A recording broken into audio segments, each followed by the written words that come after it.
Hey everyone, Spazzy Dragon here, aka Syndromes, and welcome to part 12? Yeah, part 12. Okay, so dinner has been had, the ship has been restocked, and it's time to continue off where we left. And by that I mean we need to go to the towers again to set up our miner. So yeah. Today's episode is going to be, again, the continuation of where we, left off in the previous one. As you can see, we still have our beautiful new ship, and we're currently on our way to... First is going to be Tau 29, and then we are going to go to the Tau 31 system. Now, there is a reason why I'm sort of considering not doing that, because Tau 31 is actually Gallic territory. So in Discover Freelancer, Gallia is one of the new houses which has been laying, secretly right next to Sirius all this time, and well, the rest of Sirius, I mean. And one of the things that happened is that when they did reveal themselves, they pretty much squashed Kusari, squashed the Taus, and are currently beating up Britonia. So obviously they're sort of hostile, like you'd expect.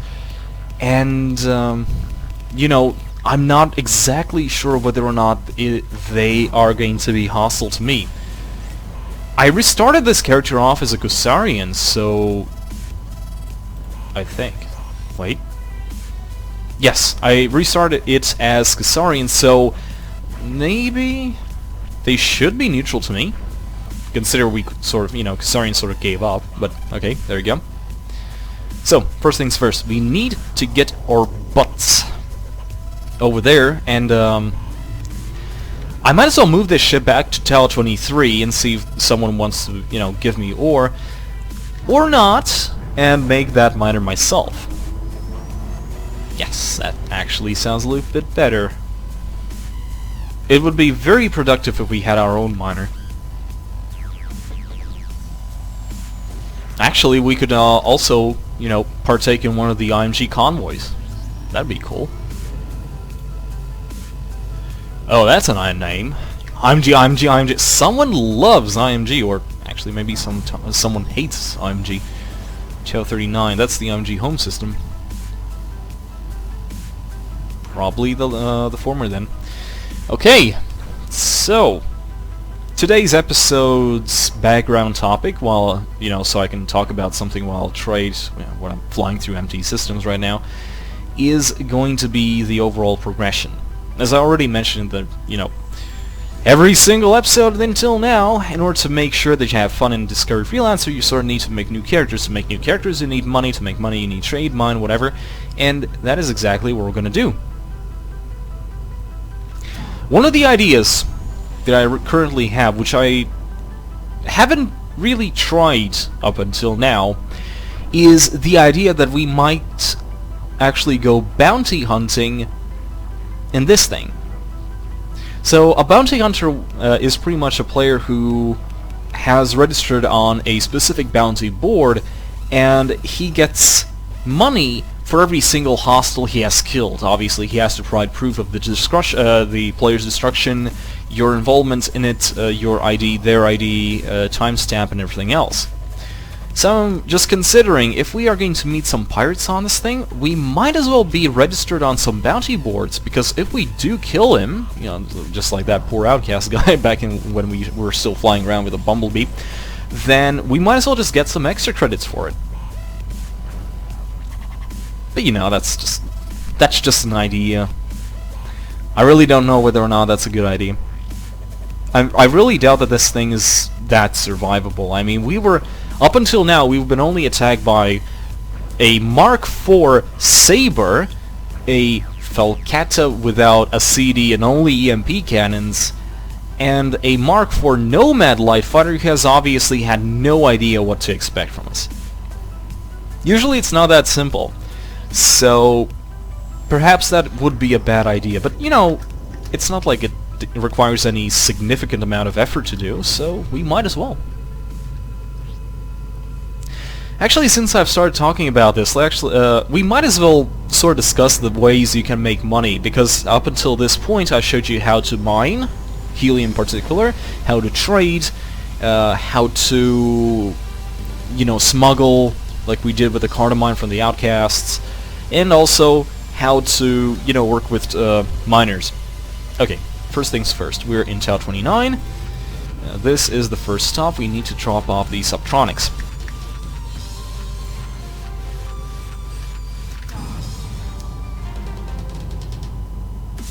Oh, never mind, it actually...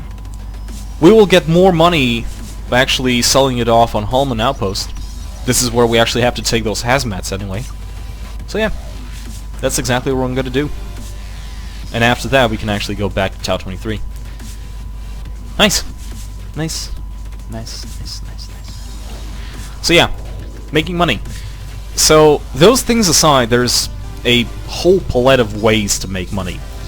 Some people do missions, especially the larger ones, but you sort of need a very good ship to do that. So, very big missions pay up to 5 million credits, and at the same time the loot that is dropped is worth another 7 or 8. So basically they get 10 millions per mission, and the mission usually goes for about 2 minutes, so technically they do make more money than, say, trading or mining, but it does require a very good ship because of the, you know, hostiles involved. And, you know, when I'm saying a good ship, I actually mean a battleship with a very decent armor upgrade. Not like we have now. Actually, yeah, that is a good point. We sort of need to consider getting a better armor upgrade, because 2.25 is not bad. But I mean, if we do have a large ship, we might as well take advantage of the amount of hit points it has. Alright, so... Royal Navy jump gate. It's white, which is good. Okay, so apparently I'm not hostile to the Gallic Royal Navy, which is a good thing. It means we won't have any problems. But wait, if that's the case, then we can actually go to Tau 23. See, the problem was that I wasn't sure that I was neutral to that base, because I knew for a fact that it was a Gallic base. So that's good. I'm neutral with the Gallics, so I could actually go. Let's see now. Hazmats. Yeah, let's go to Intonochi Outpost, or whatever you pronounce it as. It's right here. Just gonna go to the Hallman, and then we're gonna go back to Tau 23, and it's gonna be on the other side of the gate. That's exactly what we're gonna do. Another reason I don't really want to go, you know, I don't want to trade the Freelancer ID from this thing is because we might as well use this ship to explore around. We don't have a zone of influence that we are constrained to, so we can fly around and just do whatever. That's sort of the good thing, right? Well, of course it is.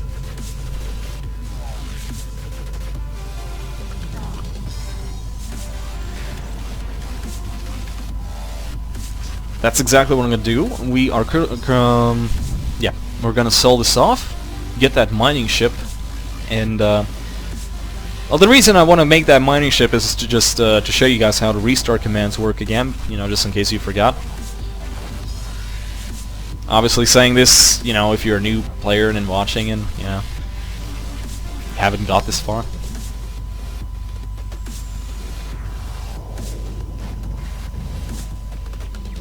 You know, after that one episode with the Nomad and the Outcasts, just flying around like this seems kind of dull. So hopefully the next episodes are gonna involve something more fun. I'm gonna make sure that the rest of this video is about setting up that ship, though. Ah, there we go. It's nice and neutral. Even before I can't talk because I'm not neutral enough. Up. Never mind.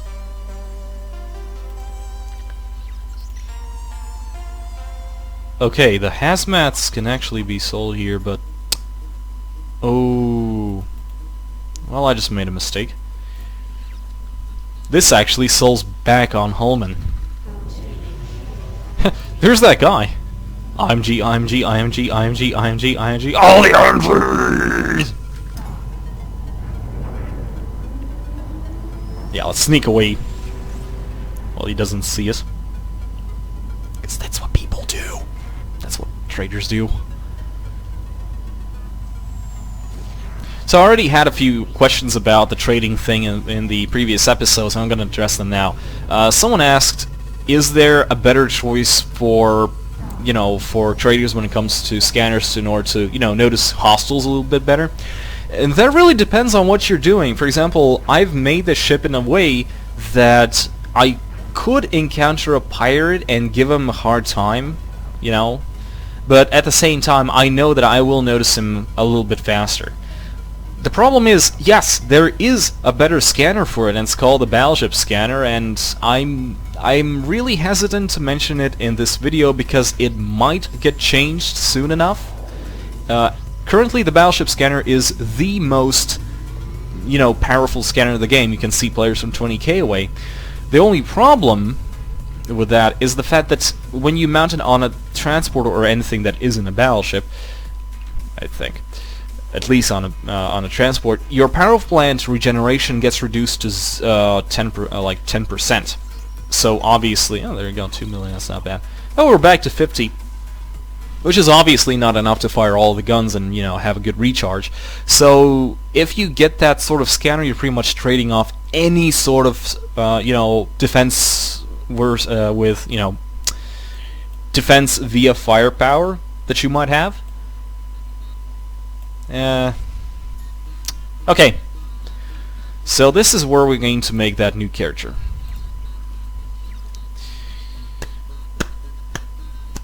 Has to be a very simple name.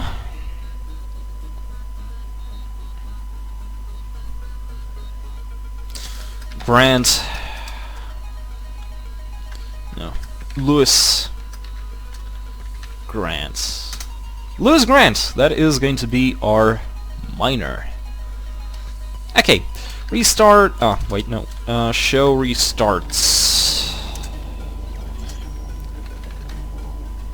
Okay. Where is the IMG independent miners? The independent miners. FCMG. FCMG. There we go.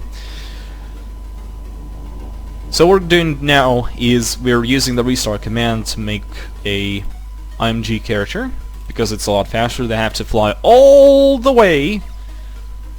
Lewis Grant. There we go. Because it's a lot better than having to fly all the way to Tau 23 or whatever. Tau 30. This is Tau 39, I think. Yeah, it's Tau 39. Okay,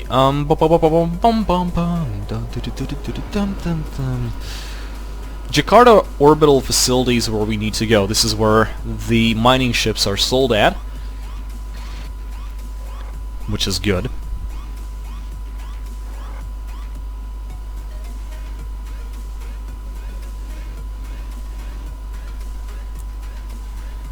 So what we're going to do now, we're going to make sure that we have a dedicated mining character just in case.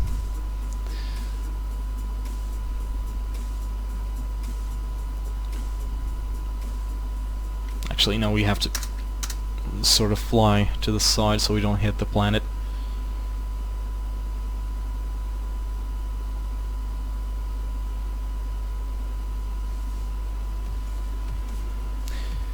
Oh, that actually does remind me. Another person asked in the comments how good transports are when it comes to PvP. Well, you know, using these last few videos as an example, when I'm just, you know, flying around with a bumblebee and killing those guys, is not really good because those players are obviously not really good at PvP. So just because I got 3 blues on it doesn't really mean that it's a very good ship for, you know, PvP. So, Lewis Grant.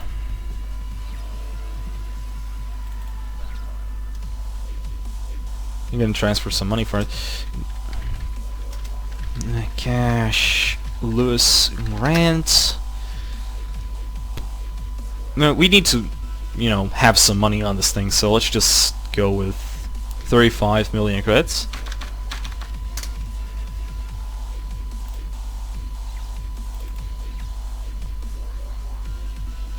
And so we can actually get some stuff.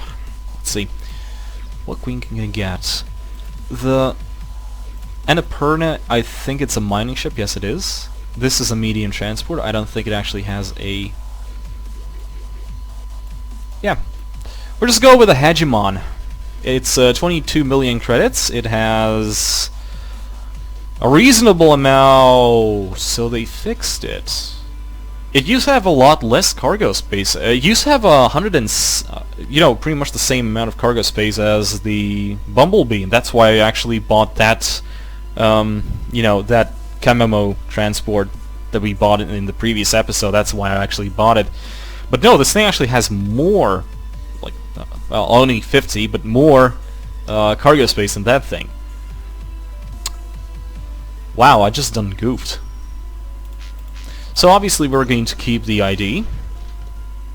We don't really care about that scanner.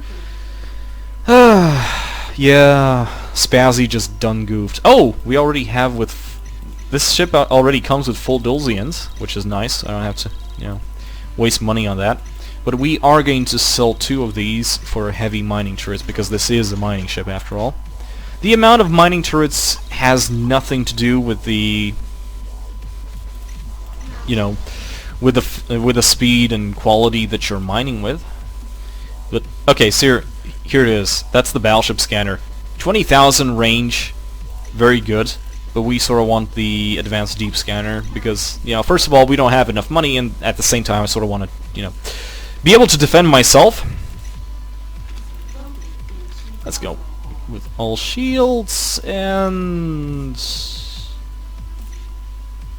120 cargo space. No, I'm a Jew. No offense to all of you happy merchants. So what we're gonna do now... Okay, there we go. I just made sure that, these turrets are actually both facing forward, which is good. So let's talk about this thing.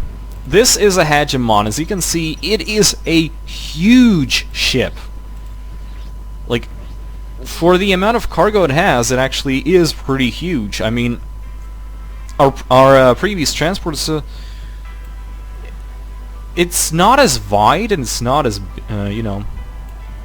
if it didn't have this front, then it's pretty much the same size from the side. But yeah, this basically what I'm saying, that this thing is a lot bigger than it should be, and it really is, pretty easy to hit. So it doesn't really make for a very good defense tip. So I'm not even going to bother getting a better armor upgrade on this thing, because if we get caught by pirates, we either pay or die anyway. So there you go. But yeah, not bad. The only thing that this ship doesn't have, which the Kamomi actually does have, is a CD cruiser disruptor slot. But it's okay. We're miners. I don't really think that we're going to be shooting anything, with a CD. There we go.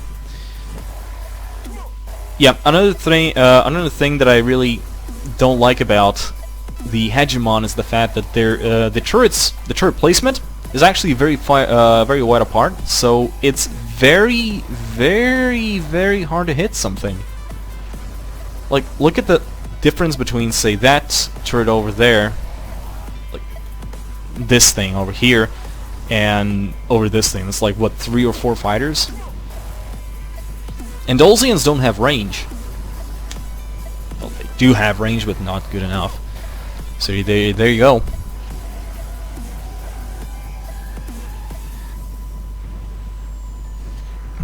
Okay, what do we have here? Hey! IMG party!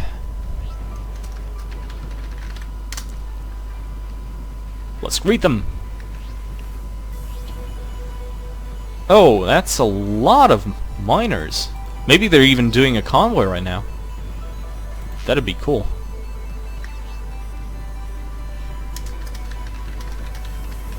I suppose.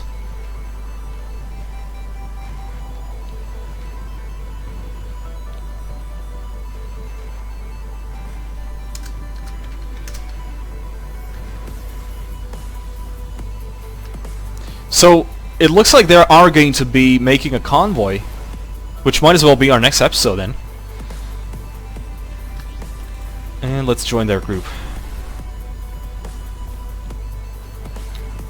You know, for the sake of the next episode, I might as well join their TeamSpeak then.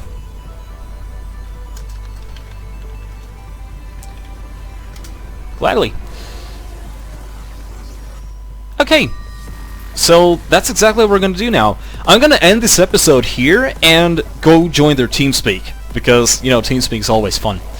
And the next episode is going to be a special one, because it's going to be probably longer than that. And, you know, hopefully it's going to be fun.